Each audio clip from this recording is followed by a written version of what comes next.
All right, hi, Richard Moore here from 8-Step-Startup. I thought I'd give you a bit of insight on one of the questions I was asked from one of my mentees earlier today. So this is for you and of course all those people who asked the same question anyway, and it relates to capital management. So when I was in touch with, I believe it was Peter Tufano, who is the Dean of Said Business School, that's the business school attached to Oxford University.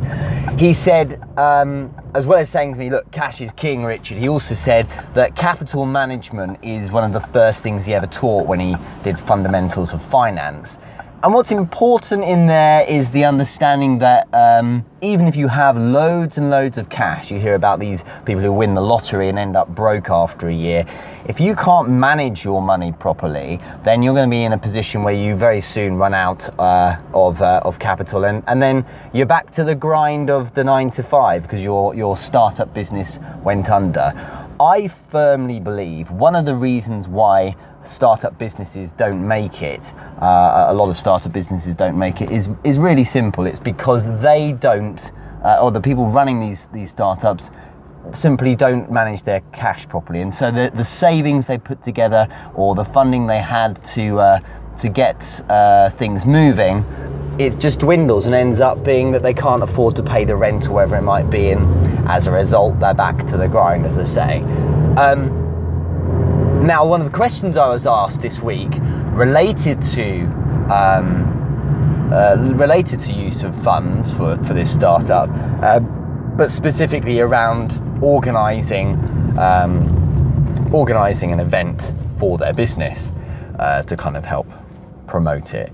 And what was interesting is that it was very similar to a lot of the things I hear all the time, which is that there's this presumption that you need money all the time to do anything.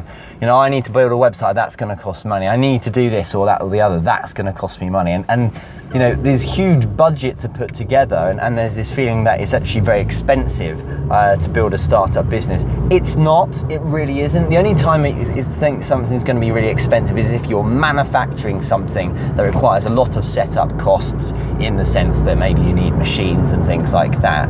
And even with that, there's a lot of ways around it.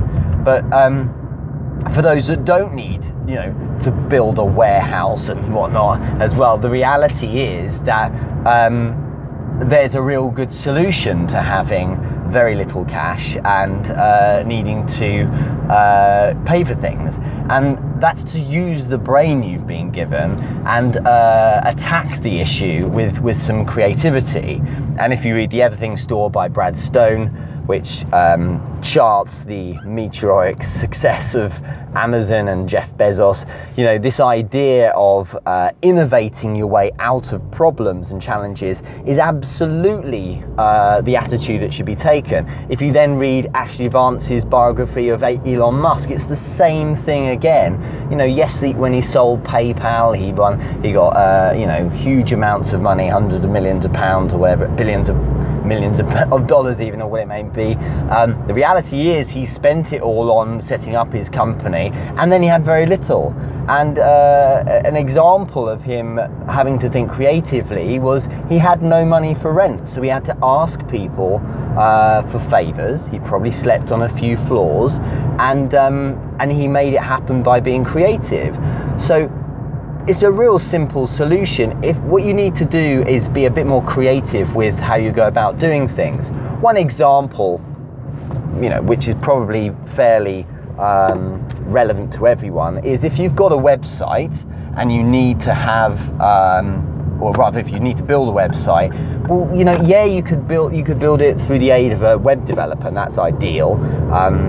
From one of my other businesses, I had the capital to build a website through a web developer, and I did it because I knew it would save me a lot of time and get more of the product more of the end product I was looking for. But if you can't do that, there's myriad websites that offer that for free, and you need to just think, well, you know what, maybe I've got to put a bit of graft in. It doesn't have to be perfect, but maybe if I build a website myself, I teach myself the fundamentals of that, if I really bulldoze this in 2 to 3 days. I can have the basic workings of the site up and running, and that can save you hundreds of pounds, or the time it takes to wait on someone else, and so you're not relying so much on a third party either. So that can work to an extent, but the problem comes when someone has a little bit of capital and they're saying to me, I don't really know where to spend this. And I was asked the other day, I've got marketing option X, Richard. Do you think I should spend $300 on that? And the thing is, I don't know what the results are going to be, because it was my business and I don't know how effective that marketing solution might be. But the reality is, if you put all your eggs in that one basket and hope it's going to work, then you may well end up that you're spending $300 where you get nothing. So the solution, I think, is a really good challenge anyway, which is to work on the basis, not that you might get some funding. Those of you who are applying for it, I've applied for funding for some of my other companies and got grants and things, and that's all very helpful.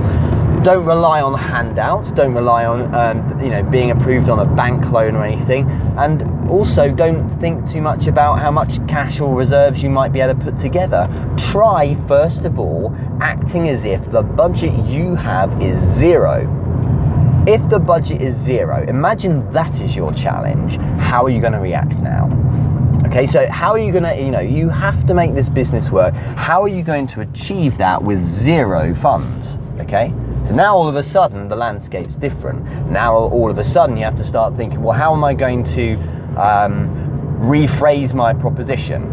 Okay, how am I going to ensure that I deliver on a shoestring budget? So ask yourself, what can you do to save money? Sure, but what could you do with no funds at all? You'll be much more creative than you realise, and then you'll see what you really need to spend the money on, things that are non-negotiable. Hope that helps. Speak to you soon.